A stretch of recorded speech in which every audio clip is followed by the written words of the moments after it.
This is the screencast for section 6.3, example 10. So unlike example 9, when we did vertical free fall, or basically an object in the air, now we're going to look at a Ferris wheel who has a motorized motion that is very controlled and fixed.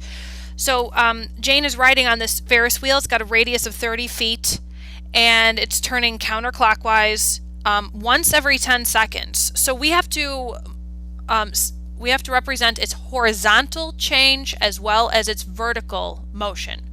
So horizontally, in a circle, no matter what theta you are using, the radius is always 30 feet, so the cosine of theta is going to be the horizontal position over 30. So that means our x expression is going to be 30 times the cosine of theta, depending on how many radians have gone by in a certain amount of time. We'll talk about that in a second.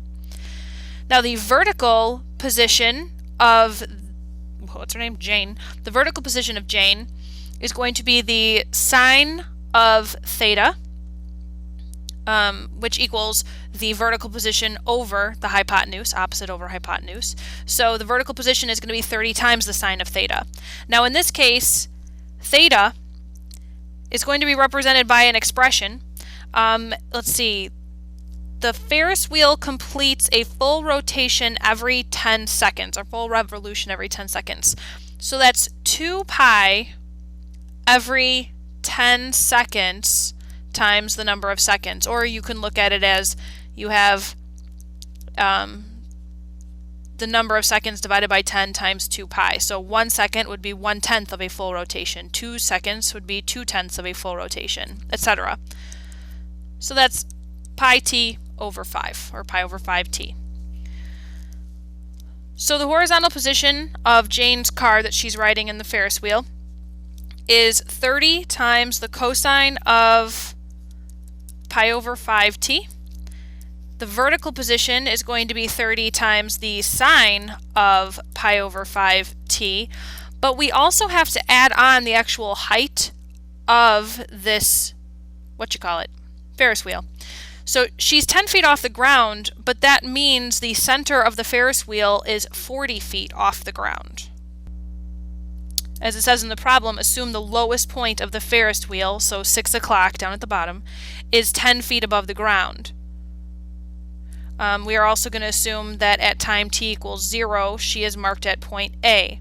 So just to make sure, if I plug 0 in, the cosine of 0 is 1, so she would be at, so when t equals 1, she would be at x equals 30, and y equals, let's see, sine of 0 is 0, comma 40. And that's true. She'd be 30 over and 40 up.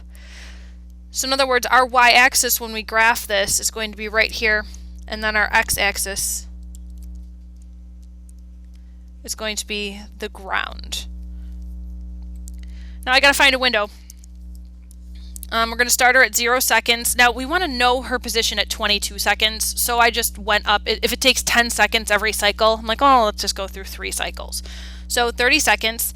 I'm going to make my t-step on this one 1.1. It's got to go around 3 times, so let's just get this over with. Then the x-min and x-max, the Ferris wheel is going to be centered on my screen, and it's got a radius of 30. So I put the x-min at negative 75 and the x-max at positive 75. You could do negative 50 and positive 50. I mean, you're only looking for a radius of 30, so you only need to see 30 to the left and 30 to the right. It's up to you. Now as her y-min, negative 10, we'll see a little bit below the ground just so we can clearly see the ground. And then as far as the y-max is concerned, this the center of the Ferris wheel is 40 feet above the ground, plus she's got another 30 to her maximum, so technically she's going to get to a maximum height of 70. So I put the maximum y-coordinate as 100. On second thought, let's go with a t-step of 0.1. We'll just watch her go around. I mean, we don't want her to fly off this Ferris wheel, I guess. So there she goes, hitting her maximum point, coming back around, and she's going to go through this process 3 times.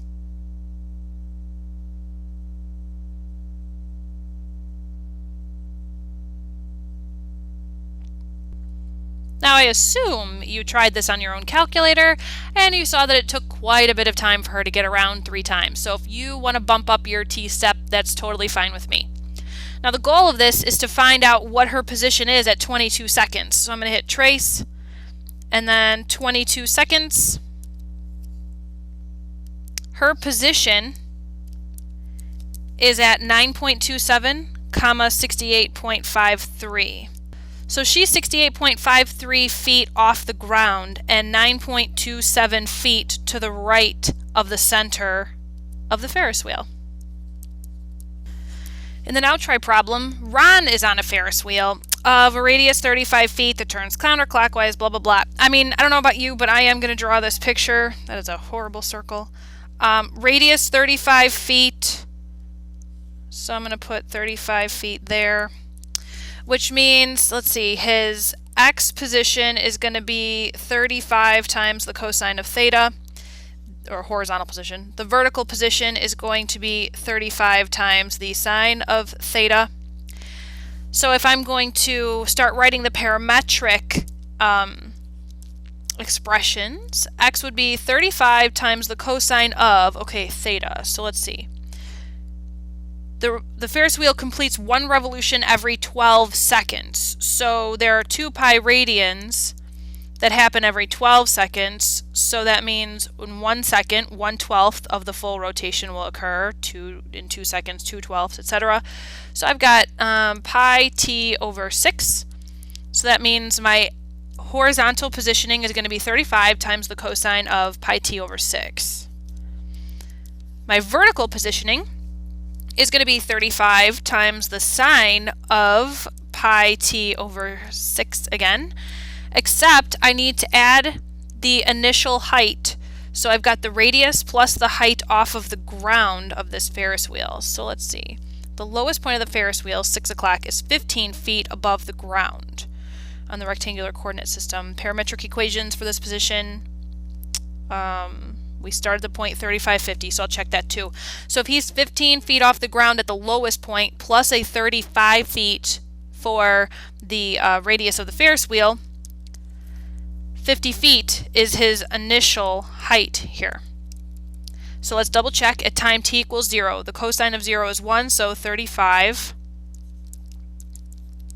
Get 35, comma, and then the sine of 0 is 0, so that would be 50. So good. Now establishing a window. Tmin 0, Tmax, well, if there's 1 revolution every 12 seconds, I'm going to make them go around twice. We're not really trying to find anything except for the expressions, but I want to test them on my calculator to make sure I'm right and I've got a good Ferris wheel going. So I did 2 rotations, so 24 total seconds. Let's make him go a little bit faster this time. Let's make him go 0.3 for the t-step. I don't know. X-min, negative 75 and 75, still fine. I've got a radius of 35, so technically all I needed was negative 35 to positive 35, but I want to see the Ferris wheel clearly. X-min, negative 10, or Y-min. Y-max, so let's see, we've got 50 feet and another 35, so 85 feet at the highest point, so 100 is still good. So let's see what the graph looks like.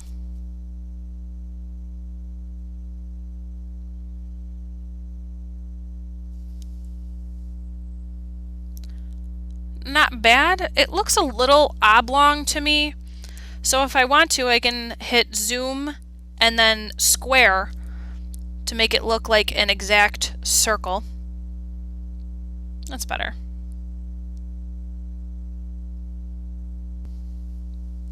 So we've done what the problem is asked. We have found parametric equations for the position of Ron as a function of time t in seconds, and did that according to the parameters of the Ferris wheel.